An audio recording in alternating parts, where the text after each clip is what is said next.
All right, guys, so we're getting started on our tractor. The first thing I did, I've got the hubs. I made that video about taking the wheels off. So I got the hubs all cleaned up, knocked the races out, put brand new races in, got them bead blasted and painted. So this one I did yesterday, and I've got another one over in the paint booth that is getting painted today. But the big thing we're doing today is getting the carburetor apart and getting that ready to get rebuilt. This thing was really sludged up and it just didn't. I tried putting gas to it when we bought the tractor. They said it ran, so we tried to start it. We put a fresh battery in it and gas just came pouring out of here. So obviously the float was stuck. And so I've kind of done a brush cleanup on it to this point, and then we took the grinder or the soft wheel grinder and cleaned up the mating surfaces here for the carburetor, and we're going to put that in our parts cleaner. It's Berryman carb cleaner. So we are going to put that in there. And we're going to set this in here. I like this stuff. It's not too abrasive on your skin. You know, over the years I've had, you know, the big parts cleaners, and some of that stuff, once you work in it for about 10 minutes, you know, you're kind of feeling it. So, you know, even with rubber gloves, just standing there breathing it. So this stuff I like a lot better. But we've got all the carburetor all apart. Some of these parts I'm going to clean independently, but you can see kind of how dirty it was. The whole carburetor was bad. And the little Venturi, I'm going to get that cleaned up. We got a carb kit coming. It should be here tomorrow. And the one that we got has a new float. This one doesn't feel like it's got any gas in it, so this should still be good, but we'll put it on the shelf in case we ever need it again. But the new kit will come with that. It's a pretty straightforward carburetor. All these little individual parts will take completely apart, clean it, lubricate the pieces that need to turn, and get it all good. So yeah, we've got all the parts. I'll try to make a video as I'm putting it back together. But just taking it apart, it was so greasy. I actually videoed some of it taking it apart, but it was so greasy you really couldn't tell what it was. So yeah. So anyway, we got this going. I'm relatively new to YouTube, so I'm going, all the videos I've done before were just all taken in one shot. So this is going to be my first video that I'm going to try editing things together, and hopefully it works. So yeah, we've got the tractor just sitting here. We had some rain the other day, so I got it all covered, but so we're gonna, I pressure washed this and it looks better, but you can tell there's still quite a bit of grease on there. So I'm gonna get in there with a brush. I'm gonna strip off all the ignition, and with a brush try to clean all this, because I do want to paint it and make it look a lot better. And I got a box in today that has a whole tune-up kit for it, so we're going to be checking out the distributor really well and going through that, make sure that, you know, the advance weights and everything inside work. This hydraulic pump is supposed to have been rebuilt about 10 years ago is what the people told me. So it's a, you know, hopefully we will be not having to go through that. All right, so now we're into the next day, unfortunately, I think in the early part of this video, I made a comment that I'm relatively new to YouTube and making videos.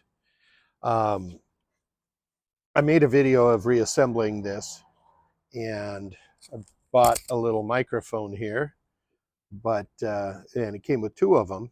And the whole first video, I tested it before making the video, and then charged it up overnight, and I guess it doesn't work. So now I've got this one, and it seems to be working fine. So we have the carburetor all reassembled. It's really straightforward. The kit that I got came with an exploded picture and description of everything that's in the carburetor, and was able to reassemble it based off of some pictures I took before I took it apart. And then looking at this, it just kind of made a little more sense. You know, I've done 4-barrel carburetors and stuff before, but it's been quite a while. You know, being in the auto industry, you kind of go with what the trends are, and carburetors haven't been a thing for quite a while. You know, in the car culture, it is. I've got an old Mustang, a '69 Mustang, and you know, we have gone through that several times. But you know, if you're not real familiar with carburetors, just take your time. And you know, my advice is always take a bunch of pictures before and during the disassembly of it, and that will help in the reassembly of how things go back together. This one's really basic, so it was pretty straightforward, but you know, just word of advice. So we're getting ready. We're going to paint this so that it's nice and clean. When we take the engine apart to clean it and paint it, we're probably going to take this back off so we can paint behind it on the side of the block. We got the wheels all painted. We got them back from sandblast, and they cleaned it and primed them, so they're in pretty good shape. You can see that some of these holes right there for the wheel weight are kind of oblonged and kind of ovaled out some. So these two seem to be okay, and the wheel weights that I have, they only had 2 bolts in them. So we're going to clean that up with a file, and then use these two instead of these two. If they're all kind of augered up, it would be a good idea to weld them obviously before painting them. But we're only going to use 2, so we're going to use those. But they turned out really good. We're going with that. It's kind of a darker color than what originally came on this tractor, but you get to see my face. My mom looked at my videos, and she goes, "But I can't see who it is." Hi, Mom. So anyway, yeah, with these tractor wheels, we've got new tires. The tires that came off of the tractor were old, like military style, you know, with the teeth, kind of like that.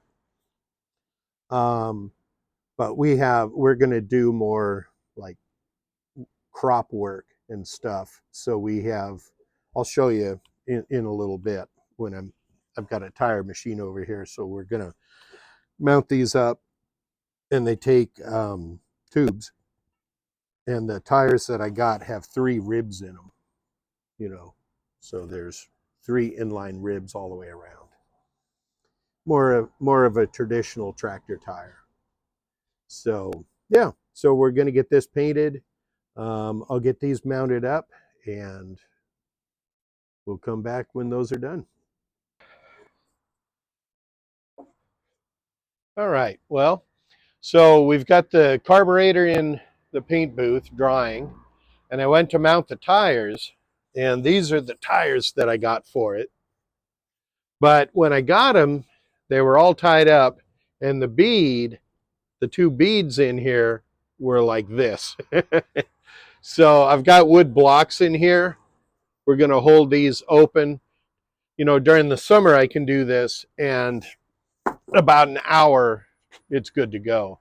But with, you know, being December now, it's pretty cold, and so I might need to do those tomorrow. But I figured I'd just take a chance, take a second, and you know, all the videos I've done to this point are just kind of informational, you know, automotive type stuff. I used to own an auto repair shop, and I like to be able to, you know, there's so much different information available, and some of it's right and some of it's not. So you know, most of those are just kind of informational to help people type stuff. Um, but this series is going to be more kind of what I'm doing. So I have sold my shop, and we're kind of closing that side of it. I'll probably still make some informational videos when I help my, you know, friends and neighbors and stuff like that with their cars. But I think the page is going to kind of transition to what me and my family are going to be doing, and that is that we're going to be um, buying a farm. I grew up in Kansas in a very rural area, small town, and a lot of what we did, you know, revolved around the farms.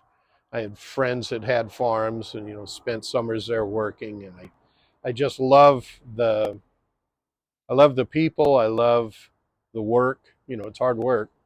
You know, nowadays things are a lot more automated, and, you know, the technology has come a long ways, but, you know, I'm one of those guys that I kind of like the old ways of doing things. So, you know, the tractor that we bought, this is my farm truck.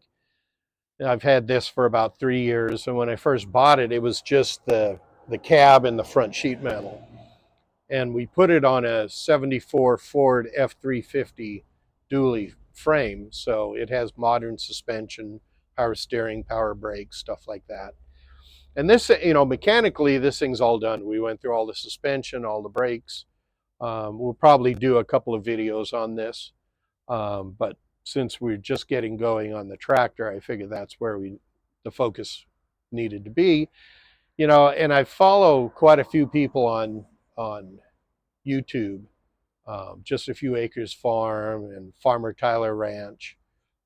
There's quite a few that I follow, but those two, you know, I watch pretty much religiously. Whenever they post a video, you know, I watch because, you know, it's informational for me, but also, you know, I'm seeing and kind of, for the moment, kind of living in that world which I want to be. So, like I said, we're going to be buying probably about a 20-acre farm. You know, I know nowadays it's tough being a farmer, much tougher than it used to be. You know, there's a lot of regulations and taxes, and, you know, the area that we were looking at to buy a farm, they are developing it like crazy, and it's funny because there's no industry there. It's a small town, and they're developing a lot of the properties, building, you know, multi-family, multi-purpose buildings, you know, retail on the first floor and residential up above, or they're just, you know, a bunch of condos all crammed into, you know, one big building, and it doesn't fit the, you know, being out in the middle of nowhere. I don't understand what they're doing, but I think they have an agenda and they're going to do that. But because of that, they're assessing the property taxes based off of that and not farmland. So it's making farmers, and even, you know, potential small farmers like myself, it's going to be kind of tough for them. So you know, as urban sprawl moves out further, it's also, you know, making it more and more difficult. But anyway, that's kind of, you know, I figured I'd start doing this part of the channel, to kind of document my path on this, starting a farm. And depending on how it goes, we could do, after the tractor, we're going, I've got, with the tractor, I bought some implements over here, and then I've got a scraper blade out here. So we're going to be rehabilitating those and kind of not really restoring them. We'll put fresh paint on them, but we'll clean them all up. And the discs, we'll probably have to replace a couple of the discs, but we'll put all new bearings and make them function just like they were when they were new. So anyway, while things are in the paint booth and while I'm waiting for these tires to spread out so I can get the tubes in them, I figured I'd just take a second and sit down and kind of tell you who I am and what I'm doing. My name's Pete. My wife's name is Becky. We have 6 kids between the two of us. None of them together, but she has 5 from previous and I have 1 from previous. And they may pop into the channel from time to time.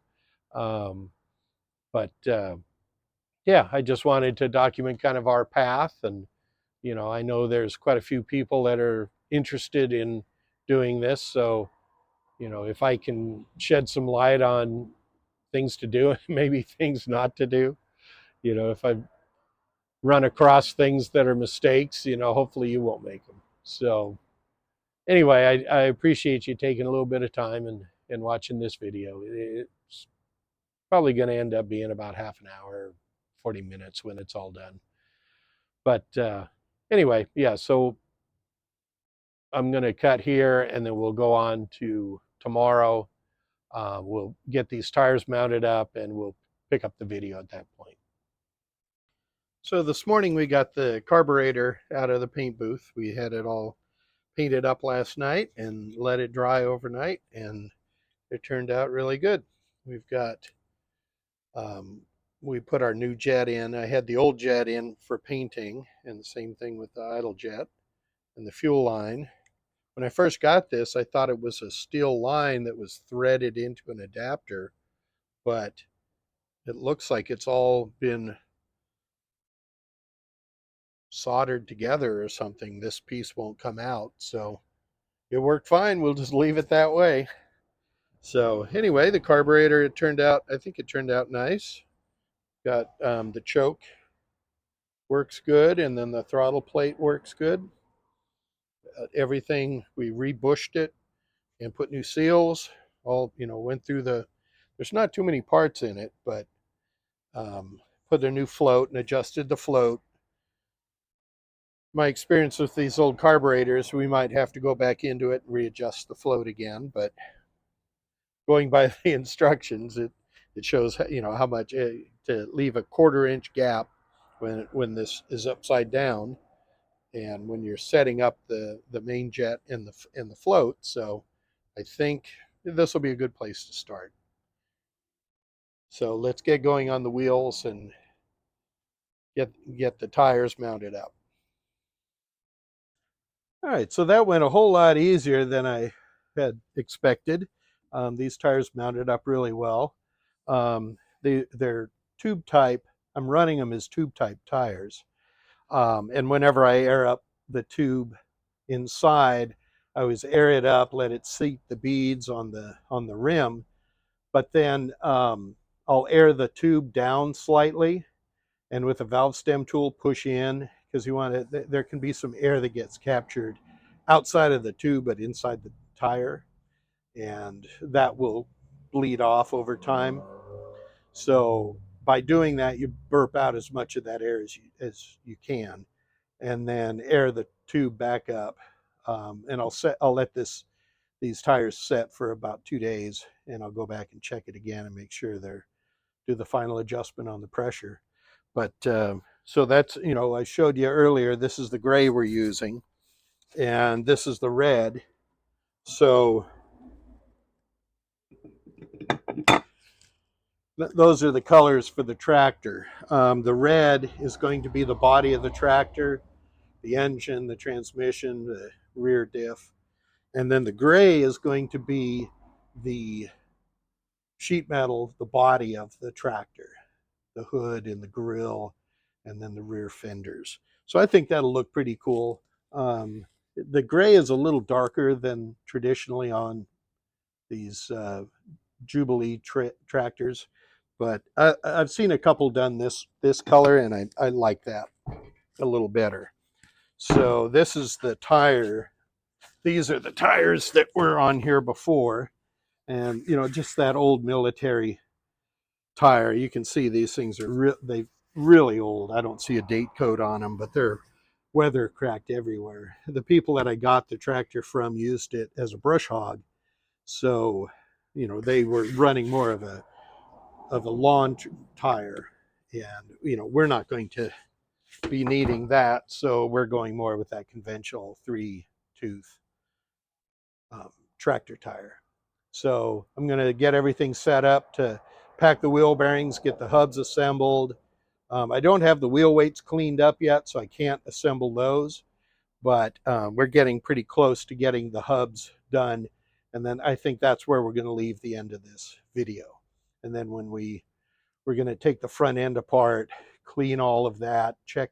I've checked the wear on the kingpins, and they seem really tight.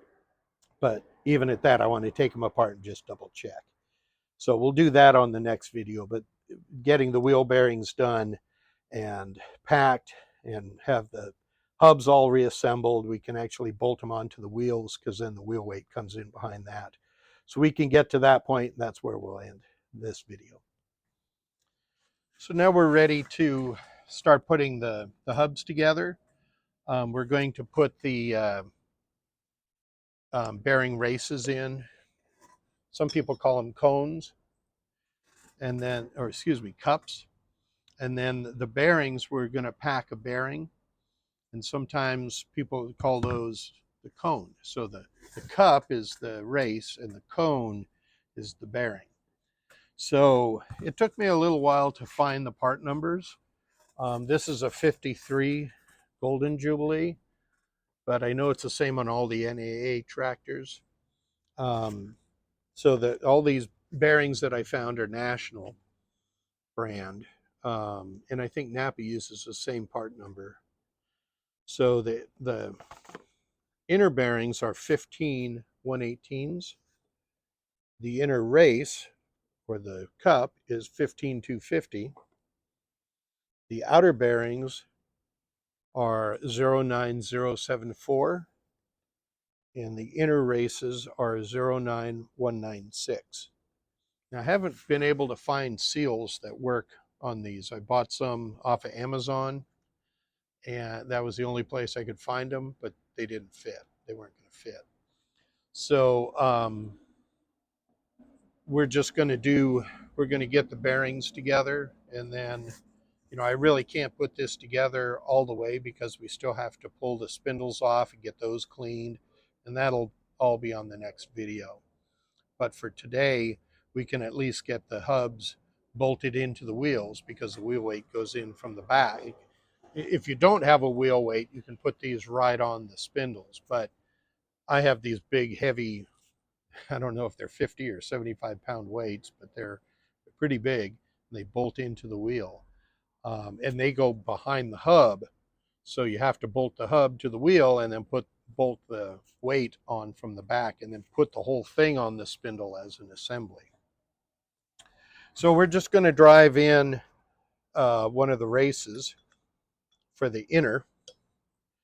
And if you don't have a bearing driver set, you can buy these, you know, one similar to this at like Harbor Freight for real cheap. So it's always better to have a bearing driver, because when you're driving things in, you don't want them to go like this, you know, back and forth. So with that said,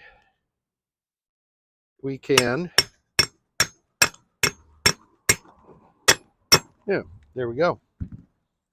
And that's it. And it's in.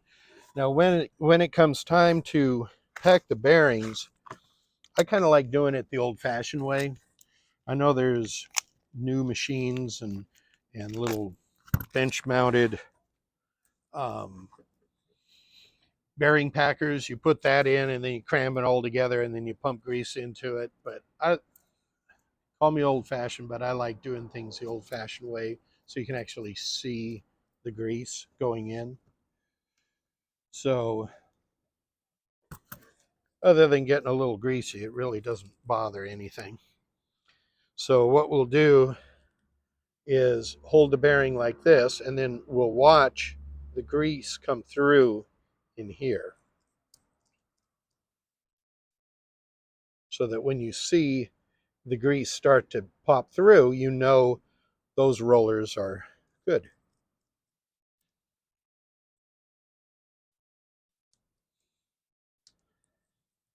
And we'll just continue with that all the way around.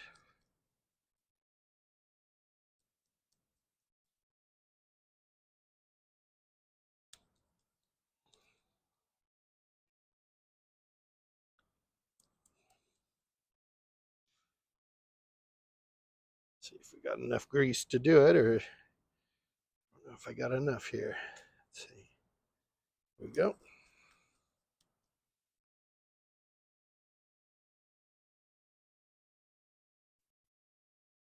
Yep. And there we go. Now we have the bearing completely packed.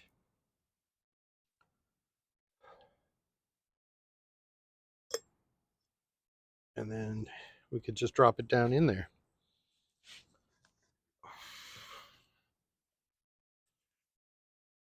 So with that, we can do all the rest of the bearings and get those all prepared so that when I have some other bearings ordered, and so hopefully they will be here. I mean, other bearings, some other seals, and so hopefully they will be here within the next couple days, and then we can put these together. But like I said, we really can't put them on the tractor yet. I've got wheel weights and that I still need to clean. So once I clean those, then I can paint them and then assemble them. But we're still going to pull the spindles off the tractor and check the kingpins and make sure everything's good there. All right, well, thank you for watching our video here. It's kind of our documentation of starting our little farm. We're kind of going at it backwards, I guess. A lot of people buy property and then they start, once they figure out what they got, then they got to go buy a tractor and they got to go buy equipment and everything. So what we're doing is we're going to go, we're not buying brand new stuff or even new stuff. We're going to be restoring quite a few old things. And then once we do have everything done, then we can find some property and we'll just own everything outright. We won't have to be writing some big checks or taking time to restore things at that point. We've got the truck I showed you a little earlier, pretty much ready to go. We still have, a lot of body work to do on it, but mechanically it's ready to go. And this tractor will be the same thing. We'll get that buttoned up, and then we've got a whole bunch of implements, and I'm sure there's going to be a whole lot of other things. Instead of a brush hog, I'm probably going to go with the sickle bar mower. That works a little better on crops rather, a brush hog's good for lawns and stuff, but for growing feed and hay and stuff, a sickle bar is going to be a lot better.